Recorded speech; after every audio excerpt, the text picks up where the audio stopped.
Olá, seja bem-vindo ao News Up Now. Eu sou Gleidson Martins, direto da Califórnia, aqui nos Estados Unidos. Olha, vocês acompanharam nos últimos dias o termo estupro culposo, né?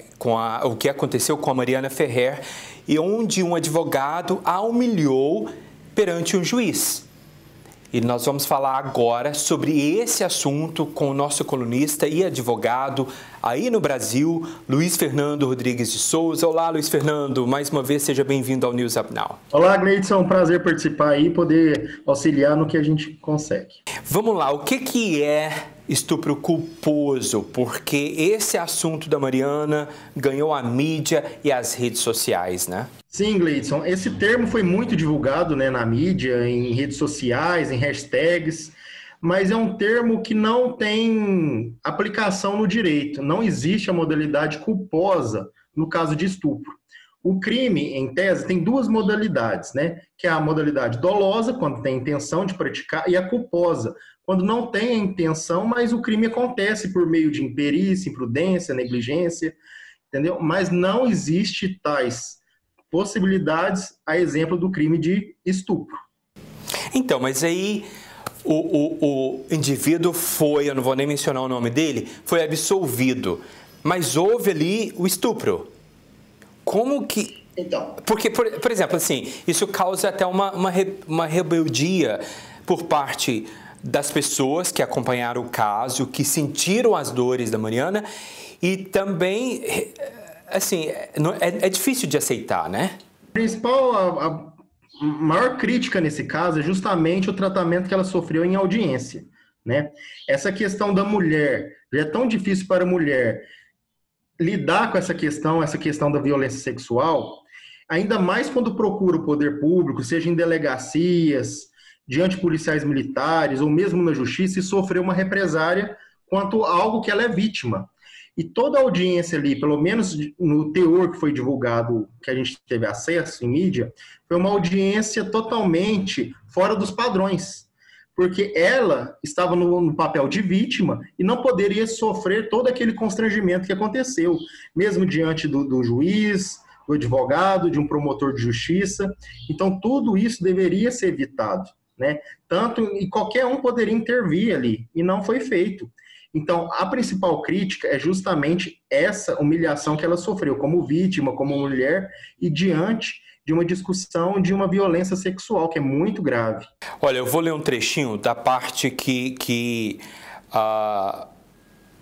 foi extraída das redes sociais, no qual o advogado se dirige.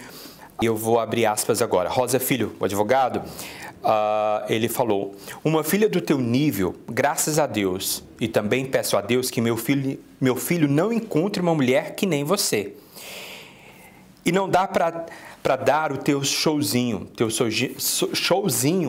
tu vais dar lá no teu Instagram, depois para ganhar mais seguidores.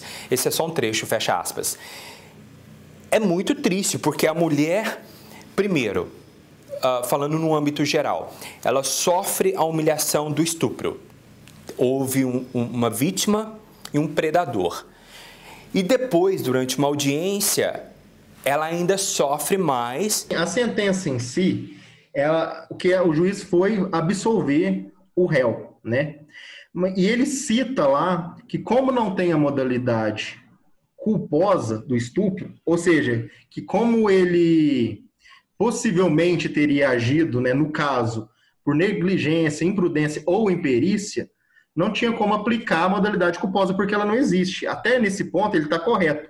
Mas se o juiz presumiu ou constatou nos autos, de acordo com as provas e todo o embasamento probatório, que o ato mesmo aconteceu entre os dois e que ela não tinha consentido, isso é estupro. Não tem que se discutir se ele estava bêbado ou se ele agiu com imprudência, negligência, se ele exagerou. Isso é estupro. Tá, eu não tenho os autos aqui diante, mas pelo que se observa, pelo que tem se falado, e o próprio advogado foi nas redes sociais dela e buscou algumas fotos sensuais, que ele expôs essas fotos. É uma situação bem complicada, porque daí hoje, com todas essas redes sociais que expõem a vida das pessoas, as pessoas têm que tomar bastante cuidado, né? é crime, né? Essa questão de divulgação, essa questão de compartilhamento, né, de imagens íntimas das pessoas. Isso é totalmente errado, né, imoral e também criminoso.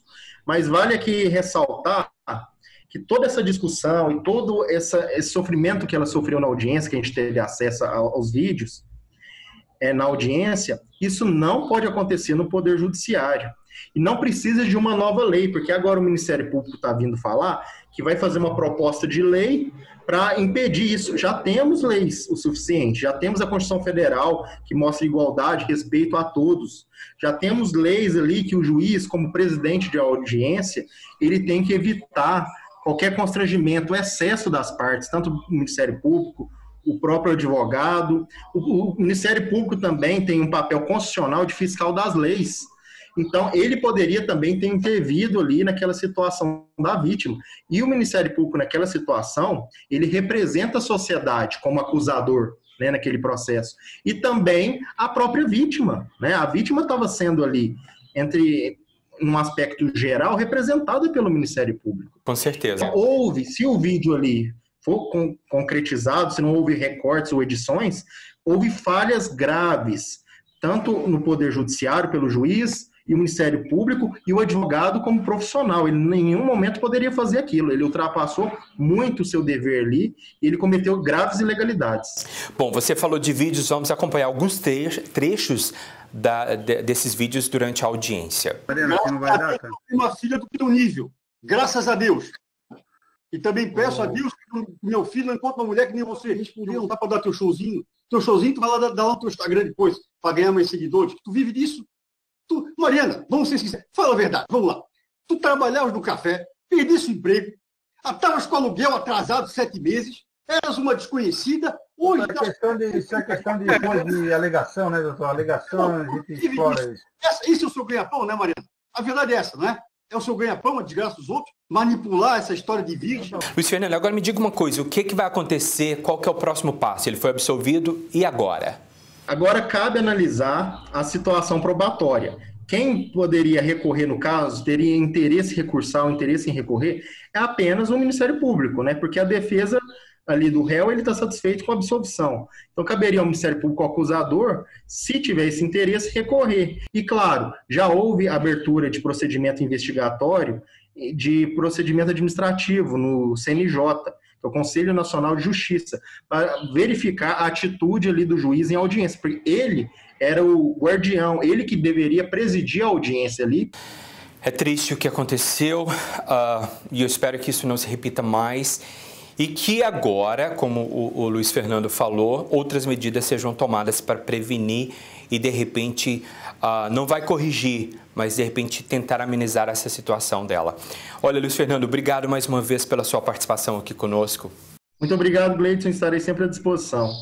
Até mais. Olha, obrigado a você. Se você tem algum comentário sobre este assunto e quer saber mais detalhes sobre o termo estupro culposo, manda um e-mail para a gente pode conectar você com o nosso advogado aí no Brasil, Luiz Fernando Rodrigues de Souza. O nosso e-mail é tips@newsupnow.org, tips@newsupnow.org. Mais uma vez, obrigado pelo seu carinho de sempre e até a próxima.